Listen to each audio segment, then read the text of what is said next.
And our fifth and final main topic today is this. So this is going to be all over YouTube and all over the internet because what everyone wants to talk about is Disney fired Bob Chapek. Thank God. After 4 years, 5 years, I don't know. It's felt like a damn lifetime. This is a perfect example of when you don't bring a guy who just solidly knows business into running an organization that has so much more going on than just business. He lost the company a lot of money. Granted, it was during the pandemic phase or era or whatever you want to call it. So you could try to tell me that, you know, he's like a president that inherited a bad situation, you know, or whatever. I don't really care. The point is, bad decisions were made all across the board. I could go on and on about numerous different things that this guy did that was just asinine, including but not limited to, you know, not paying your creators, not honoring the contracts that you've signed, which is just simple business. And as a businessman, he should have been totally capable of doing, but he was unable to do that. And before he was CEO, of course, we had Big Papa Bob Iger, right? And he was our kind of the guy to take it all under his wings and bring us into this new era of Disney. And he kind of had to hand the reins over to Chapek because he was kind of, quote, retiring again, and they had to already pull him out of retirement the first time to bring him. So now they're pulling him out of retirement again because he's back now as the CEO of Disney, which is honestly exciting news as a fan of Disney, and knowing that in these past years we've had a steady decline in almost everything we've got, from not just movies and films but even the parks and things like that. So this is exciting, and I hope that this will relieve Kevin Feige of all that pressure that he's had with being limited to things, because the fact of the matter was is Chapek was telling Kevin Feige, yeah, you can make this series and that series, but it can only be this long and you can only spend this much, and he had all these kind of parameters that he was having to work within. And that's part of the reason we got these Disney Plus shows that were only 4, 5, 6 episodes long, because they just weren't giving him the freedom that he had before under Bob Iger, right? But now Bob Iger's back, and hopefully it can give Kevin Feige that creative freedom again to be able to do what he wants. So if he wants to make a 22 episode series, Bob Iger is going to go, listen, Kevin, I trust whatever the hell you say. Do what you do. Where Bob Chapek was like, well, what's it going to cost, and and all of these things. And I think I confidently I could say the greatest producer in the history of Hollywood, at least when it comes to financial success, is for sure Kevin Feige. No one has ever produced the amount of movies that have made the amount of money and success that he has. So how do you not give that guy your creative freedom? How do you not let him make how many ever episode series he wants to make? How do you put him in a box? And we've been talking about for years with Chapek and the pressure becoming more and the kind of foot on throat situation that it seemed like Feige was going to make an attempt to get out of here at some point. And there was rumors of him going to DC or this, or to run Star Wars or all these other things. But now James Gunn obviously is running DC, and so now Bob Iger's back to Disney. So I can say that I'm pretty confident in saying that we'll have Feige sticking around now. And that's also a good thing for Marvel and for the Disney Marvel movies, right? And like I said, for me overall this year, it's just been a down year. Everything I've gotten from Marvel has kind of been blah. And I would like to get back to a point where I'm enjoying these things, and I want to get on YouTube and talk to you guys about them because I'm excited and I'm happy and I'm full of energy about it. And I think we will maybe be able to get back to that under Bob Iger. So cross fingers. Let's hope for the best. But Chapek's gone. Iger's back. What are you thinking, Shane? I just think this is a ploy to make fanboys like yourself happy, shareholders at Disney reassured for whatever reason. But that's the big thing. Yeah. Well, I mean, is it because Disney's revenue is higher this year than it's ever been? Their stocks dropped over 40% this year alone. Their stock, sure, but their revenue for Disney's annual revenue is $82 billion this year. In 2019, $69 billion. So Right. it's actually the highest it's ever been. Well, but what's its spending though? That's true. It could be, but you know, it is increasing. All I can tell you is going the right if way. it was making more money, its stock wouldn't be going down. And also, again, this is another reason why this is all bull crap. Is so Bob Iger was retired in February of 2020. Mm-hmm. The pandemic happened, so they extended his powers until the end of December of 2021. So that means that Bob Chapek has had 10 months to run Disney. So no, that's not entirely true. I'm reading it right here. That's not entirely true. He may have still had the control, Iger, but he wasn't making the creative decision. He said Iger was extended his mandate into the end of 2021 so he could guide Chapek and the company's senior management through the early COVID-19 pandemic. Right. On December 31st, he basically remained on as kind of like, as just what it said, as kind of but a you're guy. not listening to him? Your former boss? He was not. They were conflicting. And they're also it was talking out in about the the guide. Well, either way, we're talking about 10 months of this guy it was having longer full than that. control. It was longer than that. It was like, I mean, I'm reading it right here in black and white. But just because Iger was still there, he wasn't making the decision. I'm just saying, okay, you have your former boss around, but he wasn't to him. around. He was under contract. He wasn't around. He wasn't there by Bob Chapek's side. And also, they didn't have a problem with Bob this year in June. He just signed a 3-year contract. Because if he was around, when things happened like they fucked Kevin Feige over and screwed him over, Iger would... In fact, we know that Iger called Feige and was like, dude... Listen, he's in charge. We don't know that. He makes that. That's the whole thing. No, we know he called. Yes. But all we know is his word. A businessman that's trying to iron out. All I'm saying is this is just, look, he's made his fair share. But I think saying that Bob Iger had the golden age 2019 and then it went all downhill under Bob.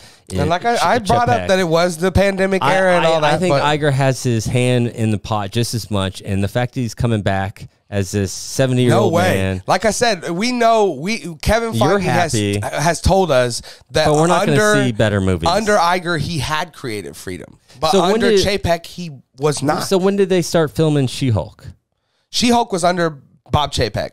Everything since like 2019 has been created under Bob Chapek's umbrella. He didn't have the job until, Iger didn't retire until February 2020. Right, that's when Chapek took over. So, but She-Hulk was, so you said 2019 was Bob Iger's last year. Yes, that was right. But anything that's already in production is going to go She-Hulk wasn't in production. She-Hulk got announced under Bob Chapek. Moon Knight got announced under Bob Chapek. And you love Moon Knight. I loved it. What about Captain America Winter Soldier?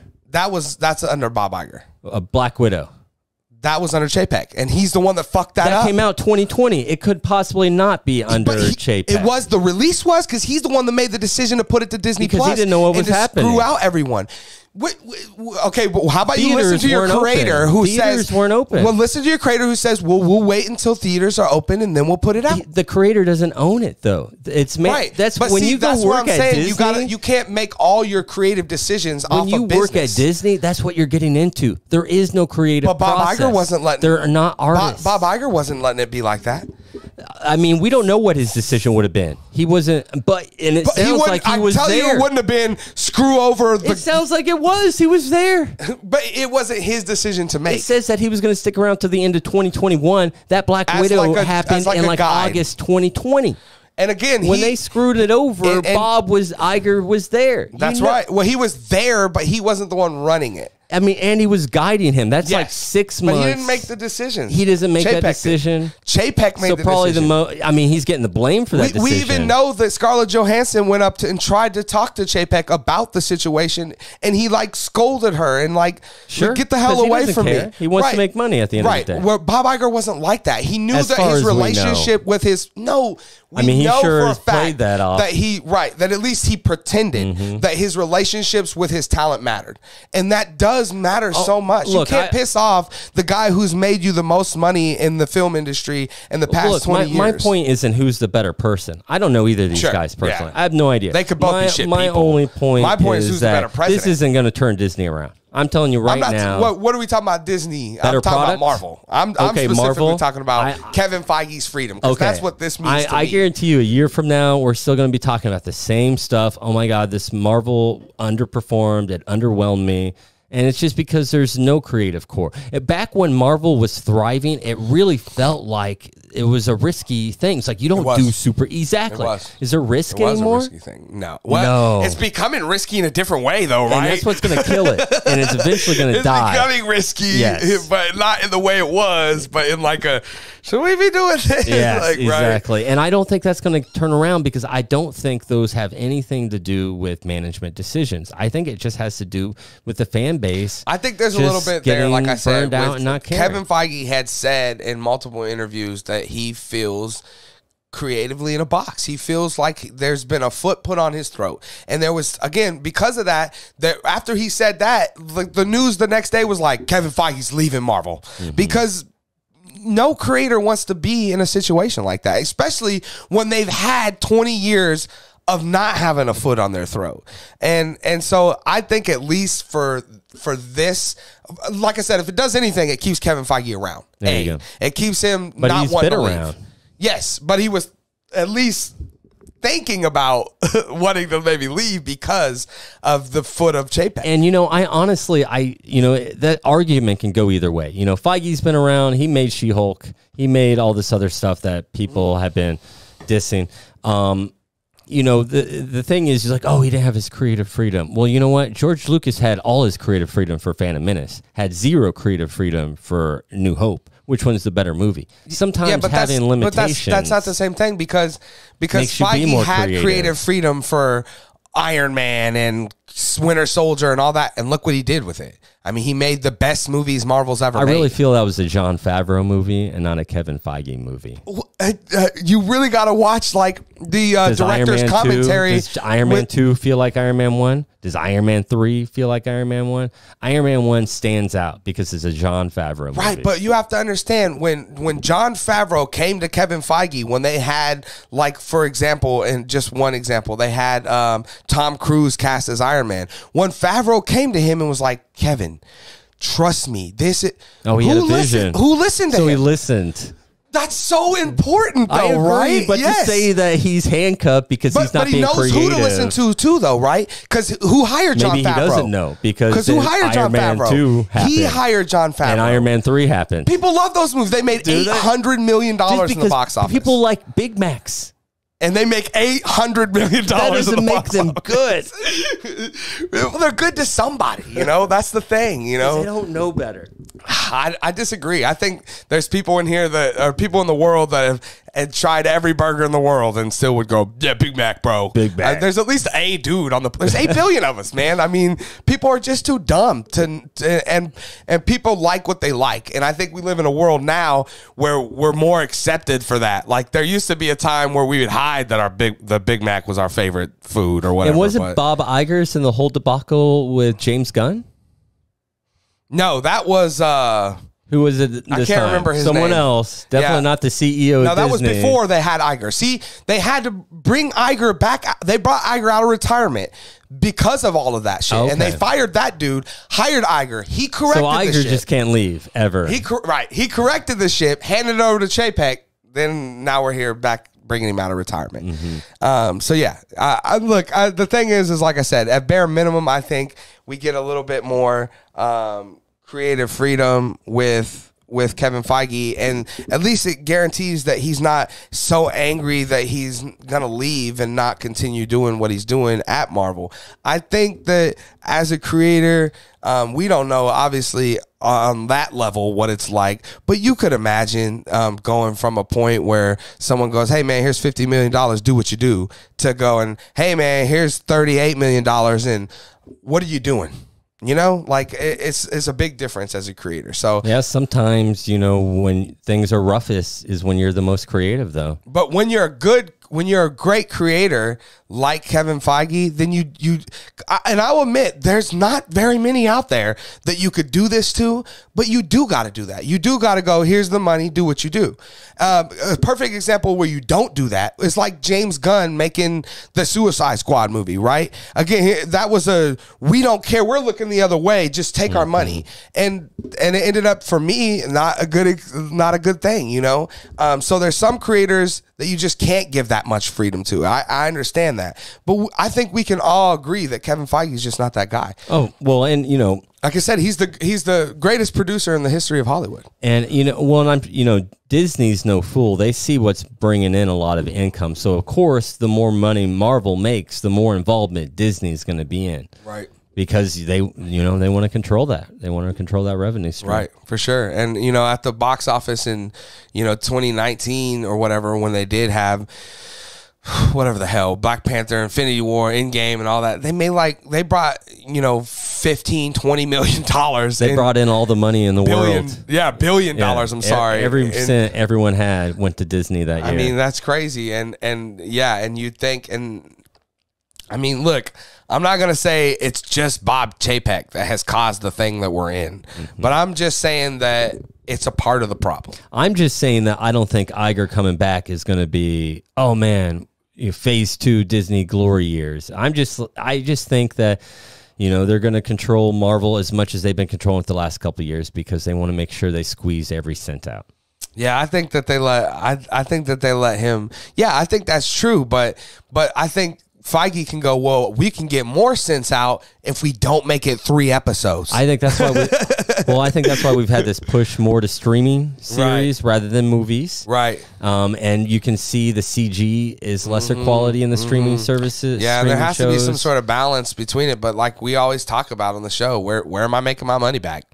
I'm not going to spend $80 million on a Hulk TV show when it makes nothing. It makes nothing. Well, it keeps the Hulk brand alive so they can sell Hulk T-shirts. Sure. Hulk action and it keeps figures, Disney Hulk Plus people boxes. subscribing to Disney Plus maybe. But it's not going to make you $1 billion. I think it's the T-shirt and lunch boxes that will bring in Yeah, She-Hulk I guess. But you get that with a movie and you get box office, right? Plus, way more people, like we talk about all the time, like the amount of people that watch She-Hulk was like, 7 million people per night. I mean, the average ticket in America for a movie is $10. $10 times 7 million, that's nothing in the box office. That's not even an hour. So yeah, these things just don't correlate. I mean, and it makes it hard when you do have a character like Hulk and you want to make a movie out of him, but a movie's expensive and you can't do a show because you won't make the money back. But then Hulk movies haven't been successful themselves, so you end up in these like conundrums, and the part that sucks with like the Hulk specifically and things like that is that they're so expensive to make because of all the CG, right? That it ends up being like, well, maybe we just don't do it a lot of times with stuff like that, and then we end up doing a character that's more like Jessica Jones or something that and I can see that cost us $10 million to make, or Daredevil's, especially when you think about the marketing aspect. How do you market these shows nowadays? Yeah, no doubt. I mean, where am I going to see a preview for She-Hulk? Right. I mean, well, at least my best chance is on Disney Plus. Right. They do a decent job, at least. You'll see them on like Monday Night Football and shit like that, and YouTube here and there. But if I'm spending a lot of my time like on Hulu or Netflix, or I'm not going to see Disney Plus or Apple Plus or Paramount Plus material. It's so hard to market these days. So how do you draw that audience to this expensive show? Well, there's only one way to draw them in, and that's here on the Screen Talk Live YouTube channel, where you can hear about all your Marvel, TV, and movie news. That's right.